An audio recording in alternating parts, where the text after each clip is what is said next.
What's good? It's your boy, the Chosen Pharaoh, and I'm back with another reaction video. Okay, so this is Young M.A before they were famous. Ooh, I don't know why he added that part. Why did he add that part? He usually doesn't add that. Like what the hell is up with that? Okay, so yeah, so you know I gotta rep my city, New York City. You feel me? If you didn't know, now you know. I was born and raised in New York City, but she from Brooklyn. I'm from the Bronx. I fucks with Brooklyn heavy. You feel me? So let's just get into the video. I don't know what I'm talking about, but yeah, let's go. Let's get it. Let's go.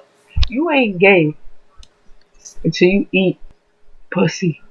True. Vagina. Before Young M.A would blow up in the summer of 2016 with her track Ooh. Baby gave me head, that's a low blow. Damn, she make me weak when she deep throw.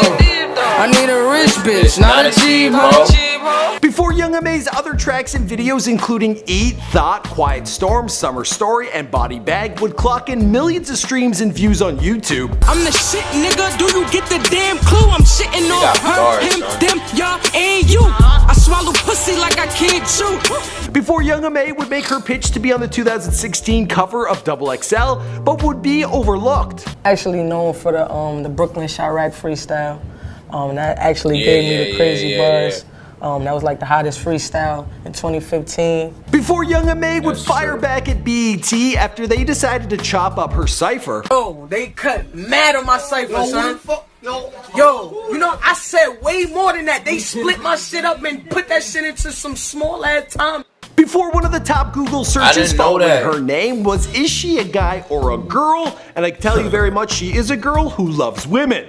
Even though at times she does look a little like Kevin Gates. Gates and love, you stay writing about a bitch. Young M.A has had a lot to overcome, first coming to terms with her own recalling that even in the first grade, she would opt to play tackle football with the boys rather than dress up in pretty dresses and be a cheerleader. Her father was locked away when she was only 1 and she lost her brother in a murder in her teens. She worked her ass off in retail and restaurants while trying to get her own music career off the ground and lost faith for a while when an early manager said she would need to be wearing dresses to be marketable. It was her freestyles over Nicki Minaj's Chirac that took her from a local up-and-comer to a nationally known star, and on her rise to fame, she has met with Nicki Minaj, opened up for Beyonce, and even impressed many of the men in a male-driven industry. Hey, what's going on, black people? Apparently, I was the reason that the rapper Young M.A went viral, and now she's one of the biggest rappers in the industry. What's going on, guys? My name is Michael McCrudden, documenting the life and career of Young M.A prior to fame, here for you all before they're famous. I want to thank SeatGeek for sponsoring this video.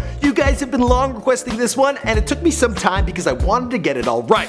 Be sure to let me know, as always, in the comments down below, who you want me to document next.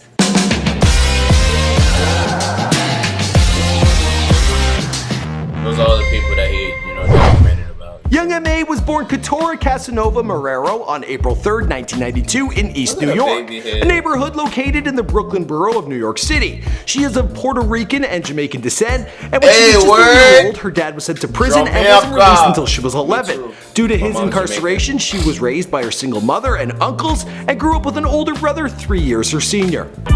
I was born out here, then I moved to Virginia when I was around 7. Katora, or Kat as she went by, her mother didn't want her to attend New York City's public schools, so when she was 7 she moved to Virginia. She now reacts proudly, looking back on early signs that she had different interests than most young girls. Now come on, what straight girl you know played football?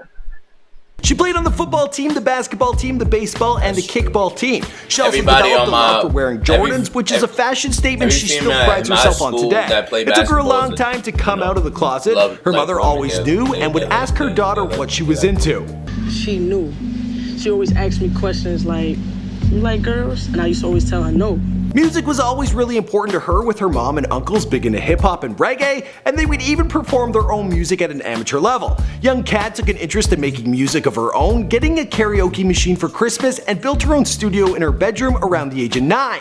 She would perform a few times at open mics, random events, and at family reunions. A game-changing moment for her in music was when 50 Cent released his album Get Rich or Die Trying, which was in 2003. Specifically the track Many Men, which inspired her to take rapping seriously. Many men I know that, Joe.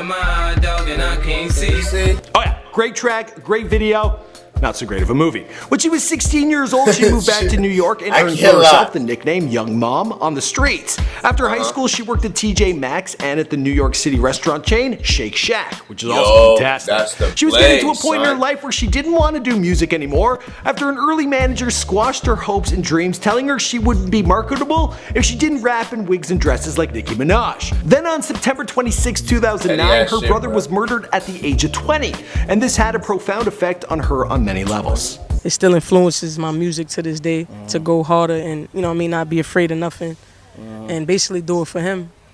Her brother is said to have been affiliated with the Bloods. Following this, she went through months and months of depression while completing her senior year of high school. She kept to herself, she skipped out on prom, and pined for her best friend and older brother. Young M.A. knew that music was her one shot to change her direction in life from a future of grinding it out on the streets. So she buckled down on her music with the goal in mind to build a better life for herself, her family, and her team. My brother told me fuck him, get that money, sis.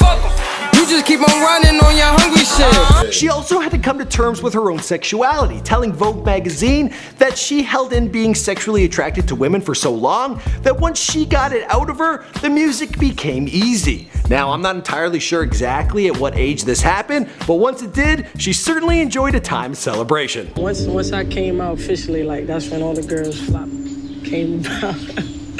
That's when it was a rap. I was like, oh, yeah. In 2012, she briefly took a shot at starting up her own YouTube channel when she began discussing her ideals and lifestyles as a lesbian. But shortly after, she abandoned the project. I don't give a fuck about dick. I just like bitches. I like straight girls. I love women. Once you get that cat, there's no turning back. Once she had become true to herself, she was finally beginning to find her path and was picking up some traction. She became someone for young women to look up to from all different walks of life, and her social media accounts began to pick up a following. She also decided to change her name from Young Mom to Young M.A., which stands for Me Always. I'm tired of you people judging my character like I'm the cause of the violence that's in America. It was in 2013 that she really got her music career going, and in 2014, it was her remix of Nicki Minaj's Chirac, but the Brooklyn version, that went viral. Yeah, squad son. 3 deep, you got 10 niggas that She violated that. Niggas don't want beef cause they all chicken, 10 pieces. Okay, well that's kind of how it happened. Author I'm Dr. still hyped Boyce for that, Watkins, he chimed in with a video post referring to Young M.A.'s remix that she was encouraging violent, negative, genocidal energy into the community that may get her killed and is killing her own people. He also added, like, she's so talented, but these verses are not, they're very creative. It was actually brilliant. She dropped the M.A. the mixtape in 2015 and followed it up with Sleepwalking. Her music was spreading, her fans were growing, and she fostered a strong online following. It was during a boozy recording session where she mixed up OOOUU and immediately knew she had a hit on her hands, which was dropped as a single without promotion. I should keep calling my phone speaking sexually. Every time I'm out, why she stressing me? You call her Stephanie, I call her Heffany. Now if you plan on checking out a future performance of Young M.A. or any other artist or sporting event, I want to introduce you guys to SeatGeek. Boom! This is the world's largest event ticket search engine. What they do is search all the ticket prices available on the web to find you the absolute best seat at the best price. SeatGeek puts out a 1 to 100 score to let you know if you're getting a good deal or a bad one. Green means good and red means no. Now, because you guys have helped me along the way and helped me grow this channel by subscribing and watching my vids, well, I worked out a deal to get you 20 bucks back. You just gotta use the promo code FAMOUS, and there's a link down below. You might as well use it now. As for the rest of the story, well, you know the story because this is before they're famous.